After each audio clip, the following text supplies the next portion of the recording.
n'est pas musulman, on ne naît pas chrétien, on ne naît pas athée. On est humain.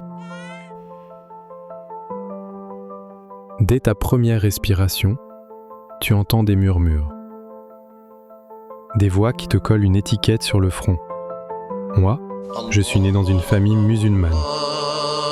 Pas par choix, juste parce que mes parents l'étaient. Je me revois dans la maison en terre. Le parfum lourd des encens. Le Coran posé sur la table basse. Mon grand-père, imam du village pendant des dizaines d'années. Sa voix grave résonnait dans la mosquée poussiéreuse. Pendant que ma mère, encore enfant, écoutait sans comprendre, le regard fuyant. Dans mon pays natal, l'islam est religion de l'État. On nous parle de démocratie après... Bref, dès le départ, ton choix de religion est une case déjà cochée. Une étiquette invisible, mais bien là, qui te colle à la peau.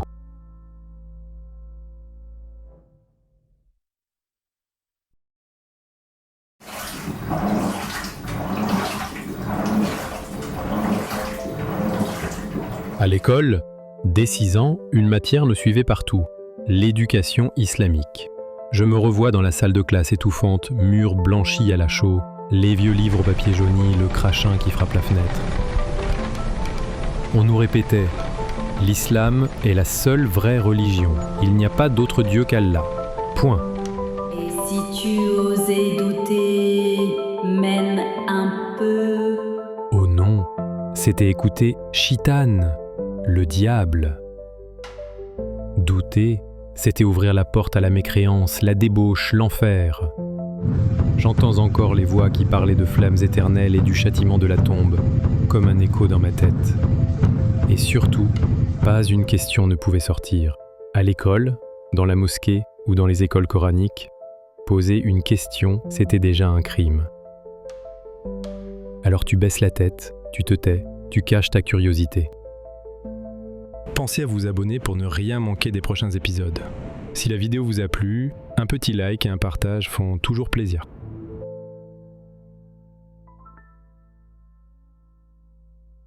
Au lycée, entre pression et prosélytisme.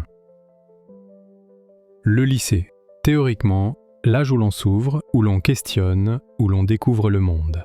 Mais chez nous, le monde, il fallait le regarder à travers un seul prisme, celui du Coran, de la Sunna, des savants reconnus, et surtout des petits gardiens de la morale, nos camarades eux-mêmes. Je me souviens d'un collègue, toujours avec sa petite barbe bien taillée, un regard sévère et un chapelet à la main comme un accessoire sacré. Il n'était pas professeur, mais il se prenait pour le recteur de l'université islamique. Ne serre pas la main des filles. La philosophie c'est haram. Je me souviens encore de ce jour précis. On était en classe de philo. Le professeur parlait de Nietzsche, de la liberté de penser, du doute, de la remise en question. Et là, sans prévenir, mon collègue s'est levé, droit, fier, le front presque froncé comme s'il venait d'assister à un blasphème en direct. Il a dit « Moi, je ne peux pas rester. Ce cours contredit le Coran. » Il est sorti, devant toute la classe, devant le prof, comme un héros de la foi en mission divine. Et nous, certains ont souri nerveusement, d'autres ont baissé la tête. Personne n'a applaudi, bien sûr, mais tout le monde a compris le message. Ose penser et tu seras exclu. Ose douter et tu seras seul. Je ne sais pas ce qu'il est devenu, mais ce jour-là, ce n'est pas lui qui est sorti de la salle. C'est la pensée critique, la nuance, l'humanité qu'on a laissée sur le pas de la porte. Pensez à vous abonner pour ne rien manquer des prochains épisodes. Si la vidéo vous a plu, un petit like et un partage font toujours plaisir.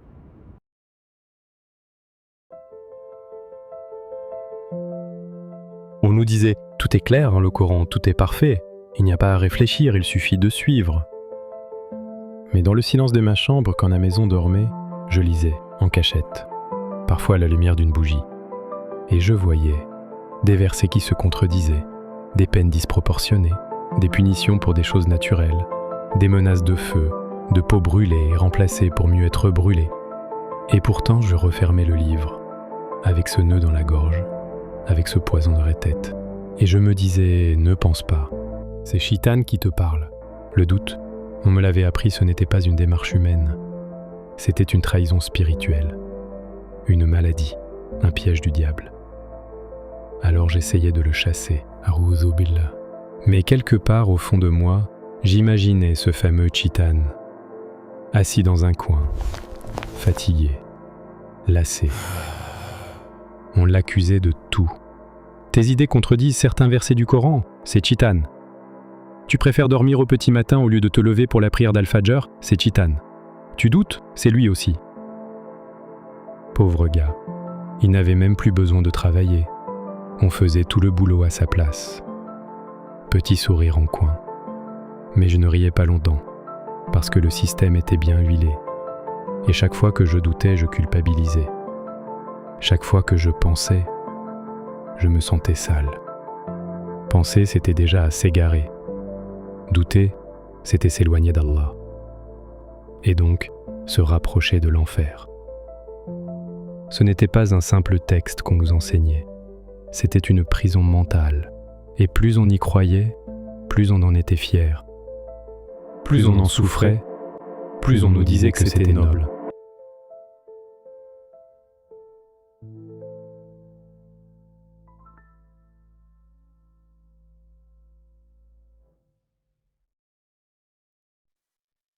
Partie 5. Le foyer entre amour et soumission. À la maison, c'était paisible, en apparence. Le parfum du pain chaud flottait dans l'air, la lumière douce du matin passait à travers les rideaux usés. On riait, on mangeait ensemble. Mais il y avait quelque chose d'indicible, une tension qu'on ne nommait jamais, comme une règle du jeu qu'on connaissait tous, mais que personne n'avait osé écrire.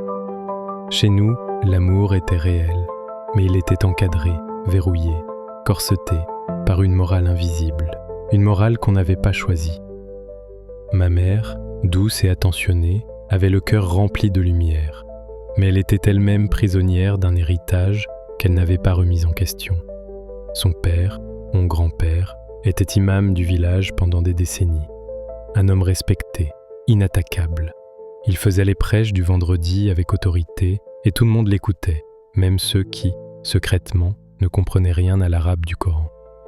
Dans le salon, un mur portait encore le cadre avec les 99 noms d'Allah, suspendus juste au-dessus de la télévision qu'on n'allumait jamais pendant l'appel à la prière. Ma mère priait, 5 fois par jour, toujours le voile à portée de main, soigneusement plié sur la commode. Elle m'a appris la sourate Al-Fatiha avant même que je sache écrire mon nom. Elle me disait « Sois pieux, mon fils, Allah te protège tant que tu marches sur le droit chemin. » Et moi, je voulais lui faire plaisir, je voulais être ce bon garçon. Alors, j'ai appris les invocations, les ablutions, le bon ordre des doigts pour faire le taslim à la fin de la prière. Je récitais sans comprendre, mais avec ferveur. Et pourtant, parfois, tard le soir, quand tout le monde dormait, je me posais des questions, des petites questions, presque des murmures. Mais le lendemain matin, au petit déjeuner, c'était déjà trop tard. Je m'étais déjà fait un procès intérieur. Je m'accusais, tout seul, de trahison, d'infidélité, de faiblesse. Parce que chez nous, penser, c'était presque désobéir. Et désobéir, c'était risquer de détruire ce fragile équilibre qu'on appelait la foi. Alors j'ai appris à me taire, même devant moi-même. Je voyais ma mère heureuse, convaincue, et je me disais, si elle n'a jamais douté, pourquoi moi je doute? Et c'est ainsi que l'idéologie, doucement, se mêlait à l'amour. Elle s'infiltrait dans nos gestes, dans nos silences, dans nos prières, sans bruit, sans violence apparente, mais avec une efficacité redoutable.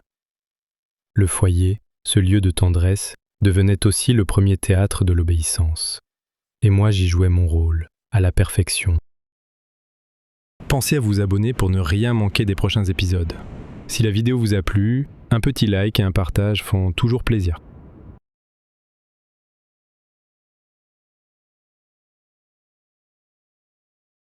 Aujourd'hui, je suis adulte. Et avec le recul, je me rends compte d'une chose sidérante. Mais en creusant un peu, quand j'ai enfin eu le courage de lire en dehors de ce qu'on m'autorisait, j'ai compris que tout ça n'était ni divin, ni miraculeux, mais profondément humain. tissé dans les coutumes, les peurs et les obsessions d'une époque tribale. L'islam, ce n'était pas une lumière tombée du ciel, c'était la mentalité brutale et patriarcale des Bédouins du 7e siècle, codifiée, sacralisée et verrouillée dans un livre, un manuel de survie pour un désert sans pitié, pas un guide pour le 21e siècle.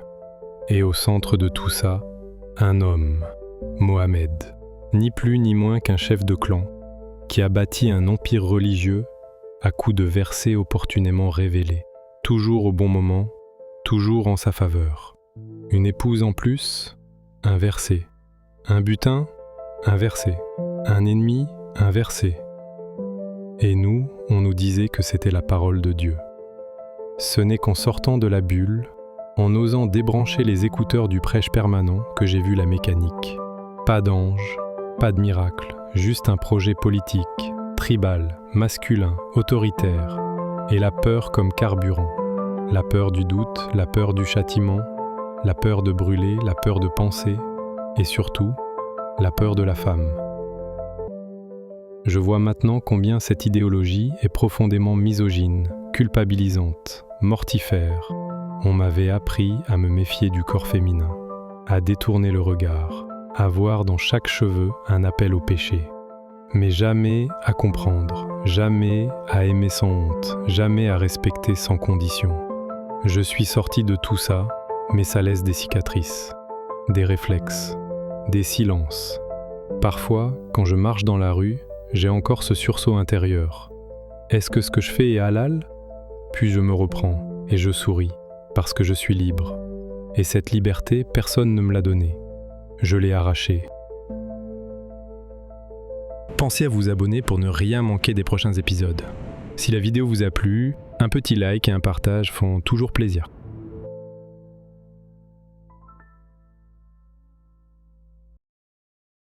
Et maintenant, le vent souffle libre. Je n'ai pas quitté l'islam comme on claque une porte. Je suis parti comme on sort d'un rêve qui pèse, lentement, en silence, avec des pas prudents. Je n'ai pas crié, je n'ai pas brûlé de livres, j'ai juste laissé tomber les chaînes, une à une. Les versets, les menaces, les « tu dois », les « tu n'as pas le droit », tout cela s'est effacé, comme la craie sur un tableau après la dernière cloche de l'école.